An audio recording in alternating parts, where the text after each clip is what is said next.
How are your relationships with your friends and loved ones? Need any advice?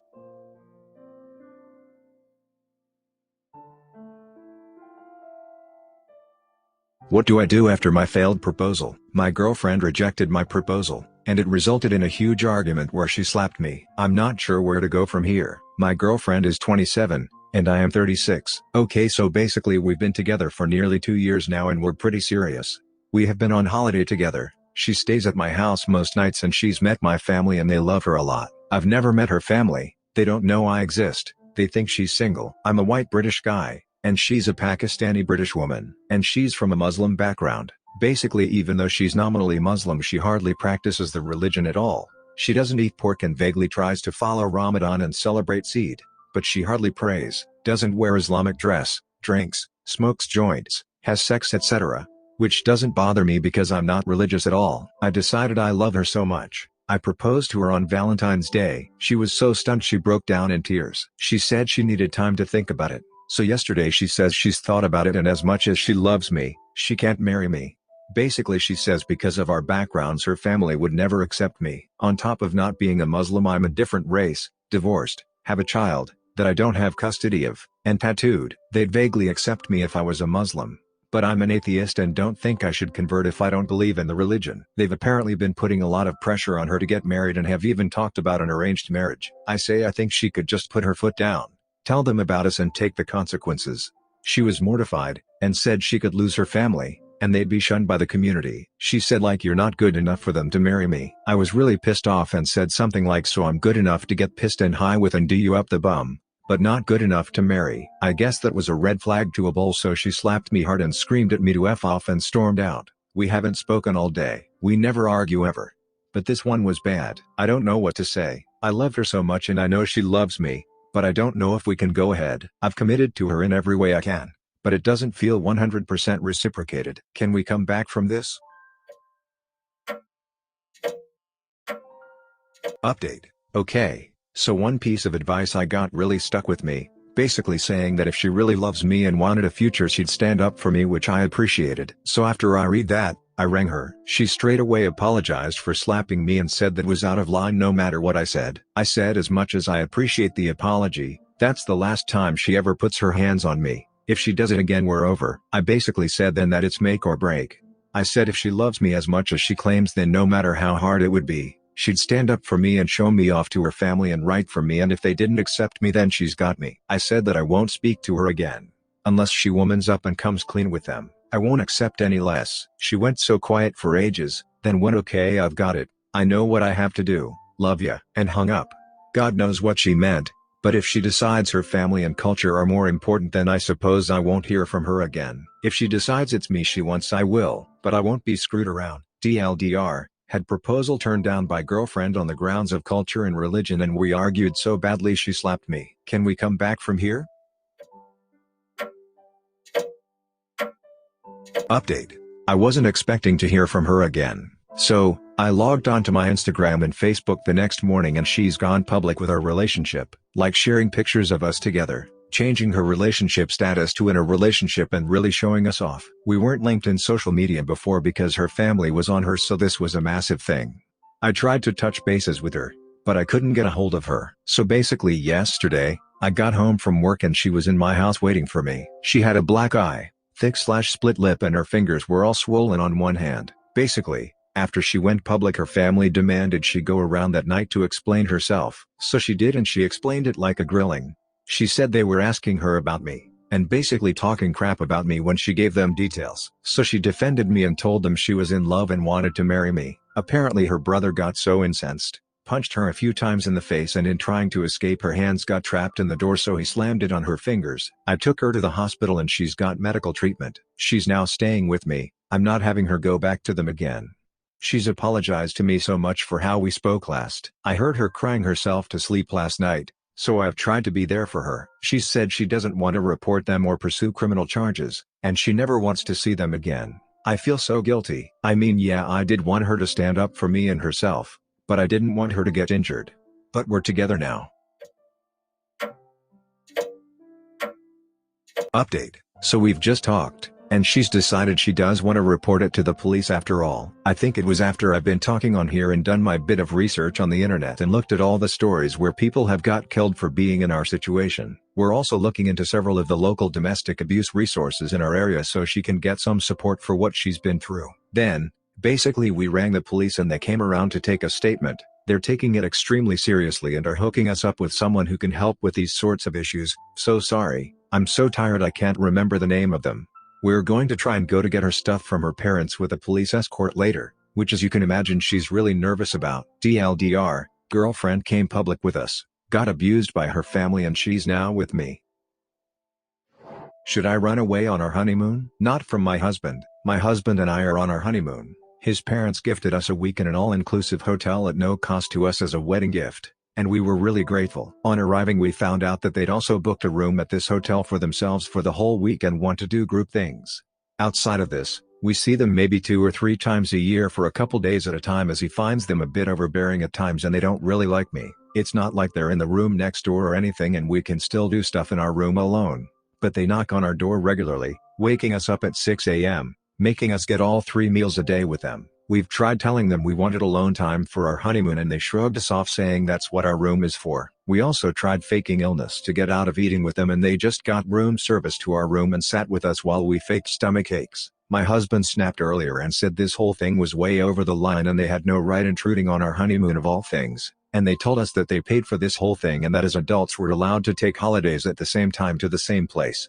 We've been talking and we saved up to pay for our own honeymoon before they surprised us. We still have the money we would have spent in our joint wedding/honeymoon account. There's another town we wanted to go to on our honeymoon and we looked it up, and we could get tickets from here to there and then back home for less than £60 total. We could also book a few days in a nice hotel for about half of what's left in our wedding/honeymoon fund and use the remainder of the week we booked off in another town without his parents knowing we'd left until we had. It's 9 p.m. now. There's trains from here to the other town every hour, plus more half-hourly trains tomorrow. Would it be unreasonable if we ran away from his parents without telling them? Update. Our train should be arriving in our final station in the next 30 minutes. We've found a hotel that's able to take us tonight, and we are very excited about the next 4 days.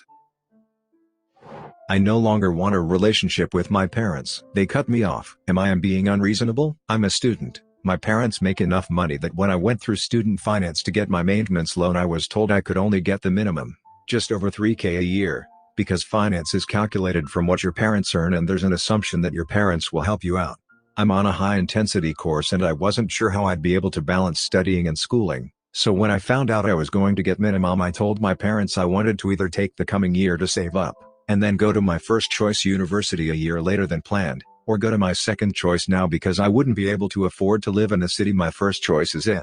My parents then said that they would pay my rent if I went to my first choice on schedule. They set me up in a studio flat, so all I had to do was get a part-time job to cover the cost of food and bills. On 10th February, my 20th birthday, they called me and said that I was relying on them too much and needed to find out what the real world was like by earning my own money, so they would cover my rent and phone for that month, so until end of February, and after that I was on my own. Then said that they were still my parents and they loved me, and wanted me to stay in touch, just learn some independence while doing this. I begged them to reconsider, but they ended the call, so I had 11 days notice that I would have no flat or phone. I begged my university for emergency housing, but they said that I had no proof I'd been cut off so they couldn't do anything. I emailed my parents asking them to write a letter stating they'd cut me off so I could sort my student finance and emergency housing. They said no. I asked work if I could take on more hours and was told that due to my contract I can't do any more than I'm already doing. So I'm now looking for a second job. I'm sleeping on a friend's sofa until a place I can afford opens up, and as I still don't have proof I've been cut off for student finance, I will probably have to drop out this summer. I got a Facebook message from them today telling me they were disappointed I didn't call on Mom's birthday a couple days ago, and that I've not given them my new phone number yet. I responded telling them the position I'm currently in and that I no longer want a relationship with them. I've gotten a bunch of messages from them and my brother's asking me to reconsider. My friend says I shouldn't feel bad, but I feel incredibly guilty, and like a spoiled brat, because I don't love my family for their money. I love them because they're my family, but at the same time they've really screwed me over here. Am I the unreasonable one for not wanting a relationship with them? Update. I messaged them asking why they cut me off. saying the least they could do was explain why they're fine leaving me homeless. They responded, "My friend, the one I'm staying with, is an out and proud lesbian." There are maybe 2 posts about me on her social media, one being a group shot of us and some people we were studying with in the library with me and her sat together, and another from a couple days before my birthday where she posted a photo of me when we went to lunch because we weren't planning on seeing each other on my actual birthday, and in the caption she refers to me as Princess in a clearly joking way. My brothers then showed our parents and told them I was a lesbian, and she was my girlfriend. So now I have proof that they cut me off, proof they're homophobic, and confirmation that they can and will switch on me at the drop of a hat, as well as proof of my brothers, who are older than me and living with our parents, being jealous crapheads. They didn't just tell me this on the phone because they hoped I'd figure it out, which is tricky given that it's not freaking true. Apparently there's enough affection still there for them to expect a call on mom's birthday, but not enough to not totally F me over. So yeah, never talking to them again. Any of them. I've sent the screenshots to the person I spoke to in emergency housing, though I have been warned that for something called emergency housing it's not very fast. My friend has said I can stay with her as long as I need. The reply my parents sent hasn't explicitly said the phrase "we cut you off because," but given the context of them replying to my message asking why, it should be enough. Thanks everyone. I felt really lousy cutting them off over finances, but now that I know they're pure freaking evil I don't feel so bad. I've also sent my parents the screenshots of my brother confirming that he and my brother lied about me, and they are very apologetic, but that doesn't change anything. As my brothers live with my parents, I hope they're all very happy together right now. New plan. Changing the focus of my studies going into 3rd year to focus on the subjects I want to do, not the ones my parents wanted me to do. If I do this, I have a far better shot at getting a work placement. It's far less popular than my current field of study, and if I get a work placement I can spend my 3rd year working full-time, earning a bit of cash, and then resume my studies the following year. Failing this, and if I can't get any help from the university or student finance, then I will defer my 3rd year and work full-time for a year. My friend says I can stay with her as long as I need and has said if I can't get emergency housing, but can sort out my placement or another job, then we could get a place together next year, so I have a confirmed roommate. Okay, also so here's the thing. I might not be straight, I'm figuring it out and I don't really have the capacity to go through it right now, but I've never said anything to anyone, at all, ever, because I knew my parents were homophobic, so my brothers may have thought they were lying, but they also may have been inadvertently correct. And I have to say being correct by accident is very typical of them. Update. Results. So here's how everything has shaped up. I won't be getting emergency housing from uni. I've not heard anything and there's less than a month left before summer, so I'd be shocked if I got it at this stage. I'm still living with my friend. She got me a job at her workplace, but refuses to take any rent off me, so I've been repaying her by sneakily buying food and cooking her dinner as I get home before her. We have plans to move in together this summer, ready for next year. My parents have done a complete 180 and now want me to forgive them so badly that they're still refusing to sign a letter showing they've cut me off, so I'm still screwed with student finance.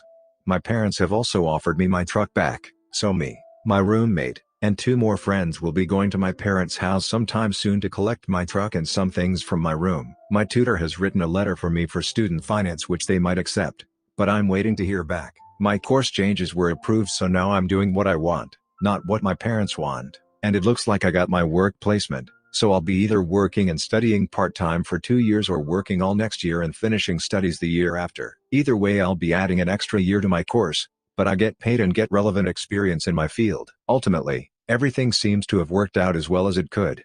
Thanks for all the great advice, and I was truly concerned that I was in the wrong, so thanks for the reassurance. 2. I will also be booking a session with the on-campus mental health professional because this has really shown a light on just how screwed up my family is. Thanks again, smile.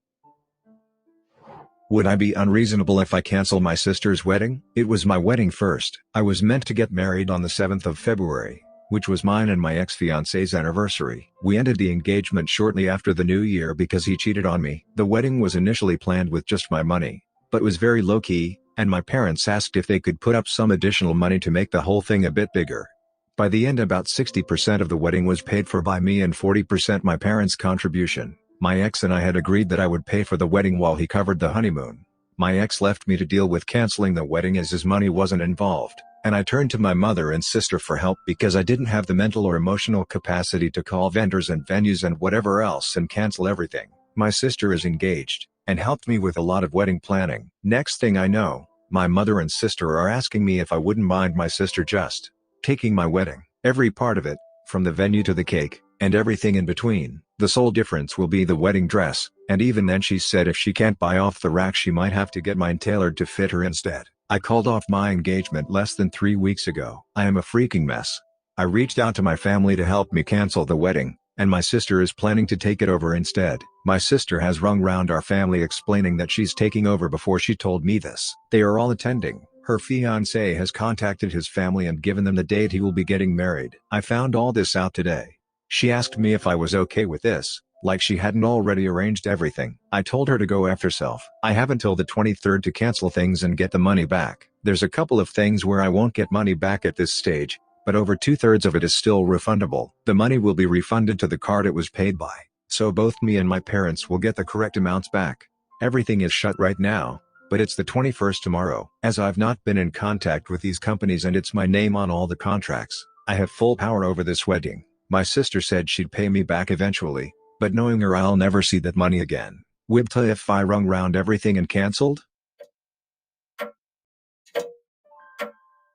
Update. I talked to my sister and explained how upset I was and how hurt this made me feel, and she said that this was a good thing, and it would be therapeutic for me to see good come from bad.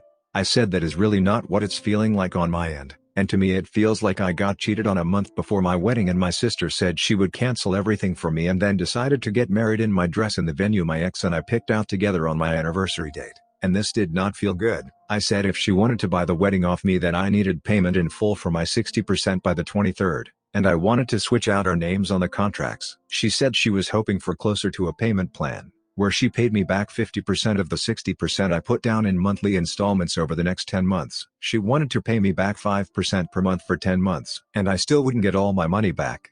I've made calls and cancelled everything. Everything was paid for by me and my parents' money paid primarily for upgrades to the things I'd already bought. The money will be refunded to whoever paid for it, so myself and my parents will all get the correct money back. However, with some, like the caterer, we've lost the deposit entirely. With some, like the venue, they kept part of the money, average 50%, but some kept more and some kept less, and with some, like the baker who was a family friend and hadn't started on the cake yet, they completely refunded it. I think the fact that I was open that the wedding was off because he cheated made them feel bad for me and probably made a few of them more lenient on refunds, didn't just bring it up for the sake of it. Most of them asked if I'd wanted to reschedule. On the whole, I've gotten a little over half back, which is not as much as I thought. Really annoying thing is that I put these cancellations through on the 21st, and if I'd done it on the 18th, 2 full weeks notice, I'd have gotten more. But they waited until the 20th to tell me. The dates are now open. The plans are now there. If she wants to rebook everything in her name she is welcome to. She helped me with a F-ton of planning, knows the details better than I do, and she can easily rebook the exact same thing and will probably be doing the vendors a favor considering how close we are to the big day. Some refunds will be instant, some will take a bit of time, longest is 2 weeks, and I'm no longer going on my honeymoon, so once all the refunds have come through, I might book a week away somewhere. Not sure what's happening with my sister/mother/family at large. In total, I would have gotten more back from my sister than I would from the venues, but it would be a year wait on her repaying me versus a few weeks on the venues. Currently drafting a Facebook post to tell the family what happened without me looking like a total bitch. I have a feeling they've already guessed what went on, but only one way to make sure. How do I set boundaries with my spouse? She is jealous and refuses to change. Been married for a few months and there have been rocky moments where my wife's attitude would turn on a dime. She was dealing with depression, anxiety, and probably has a fear of abandonment from her past relationships too. Her jealousy has led to her accusing me of looking for any sexual relationship outside of marriage and forcing me to change the default Google Assistant to a male voice.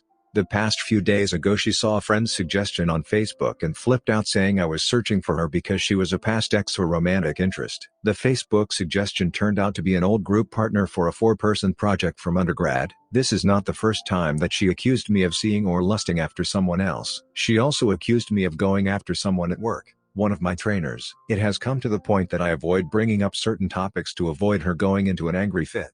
I know with the standard advice that if she is being so accusatory that she could be projecting her guilt of cheating on me, and I think she might have a bipolar disorder with a lot of the symptoms. I know that a friend that she still talks to almost proposed to her too. After a fight a few nights She said it didn't matter what I thought if she sent him a picture of her bare chest. She is also on antidepressants, and when it comes close for her next dose she gets more jealous and irrational. From a cursory search, this jealousy is very unhealthy, and their fear of not wanting to be abandoned makes them double down on the accusations or suspicions.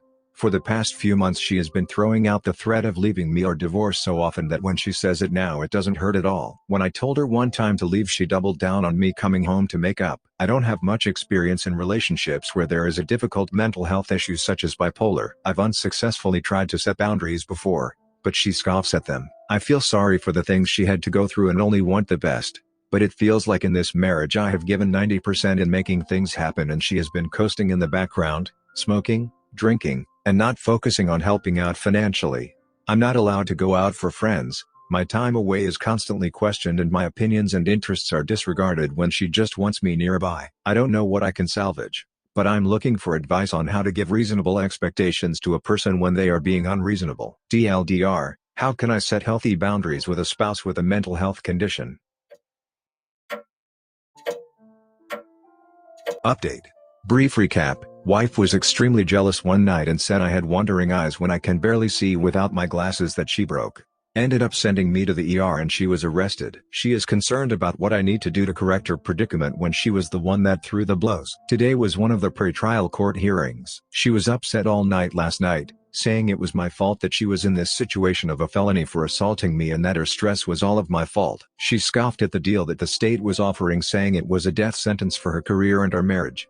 It was my understanding that a no-contact order would be in place while classes are being completed, but would be lifted after. She was under the impression that it would last through her probation. The night prior she was upset that I was doing research on marriage counseling, saying I was thinking we were too far gone even when we talked about finding a counselor a few days before. Late nights and early morning, she gets more paranoid as her antidepressant medication wears off, and I try to bear her verbal assaults trying to calm her down. Having a feeling a split was imminent, I packed my clothes and belongings from the place she was staying at during her no-contact order period while she was finishing up at court.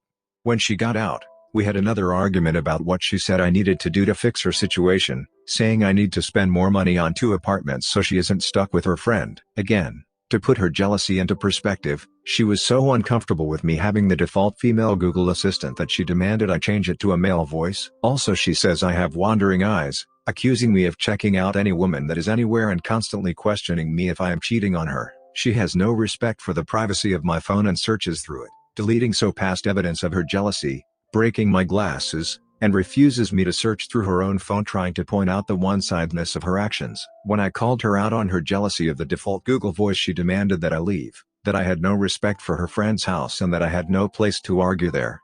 After, I decided to put out feelers for a divorce attorney and have started organizing my notes and evidence of her financial, physical, and emotional abuse over the course of our marriage. I have a therapist I have been seeing about some of this going on and have another appointment tomorrow. It's depressing that someone that I love would say and do things to hurt me, just because of a paranoia or unhealthy jealousy. I've tried getting her the mental health help that she needs, but she refuses to take the steps and initiative after getting her the information. My mom recommended me going no contact after my talking with her today, and after she mentioned that my wife called her the other day, ranting about me and my faults as a husband. I have no friends locally, and I feel like with the internet that the anonymity and the disconnect with personal relationship provides a cathartic relief for my situation. TLDR, called abusive wife out on unhealthy jealousy and she told me to leave and I left. My friend's husband said something making me really uneasy. Should I tell her? My friend and her husband are married for 1.5 years and have a 3-year-old beautiful daughter together. Last weekend they were at my and my fiance's apartment, and we were drinking and talking. My fiance and my friend were out to smoke, neither of me or her husband smoke, and I was left alone with her husband in the room. He was a little bit drunk. I got up to put some dishes away, and he just out of the blue said, "Your chest looks fantastic. I had implants 6 months ago." I laughed it off and said thanks. But then he said something that really put me off. He told me he would really like if I could get my friend to work out and put some effort in her appearance. I was really taken back by this and said I thought she was really gorgeous and he is lucky. And he just laughed it off. That was the end of it and I pretended that nothing happened till the rest of the night. After they left I told my fiance and he shared that sometimes when they hang out he makes similar comments. Should I tell her? I want to snap his head off really. Also, for the speculation about my friend, I want to make it clear that she is not overweight. She isn't even chubby. She may be not as toned as before the kid, but she has a beautiful body. TLDR, Friend's husband made a comment about my boobs and then said he thinks my friend should work on her appearance. Wondering if I should tell her. Subscribe and turn on the notification bell for more stories delivered to you. Thanks for listening. See you later.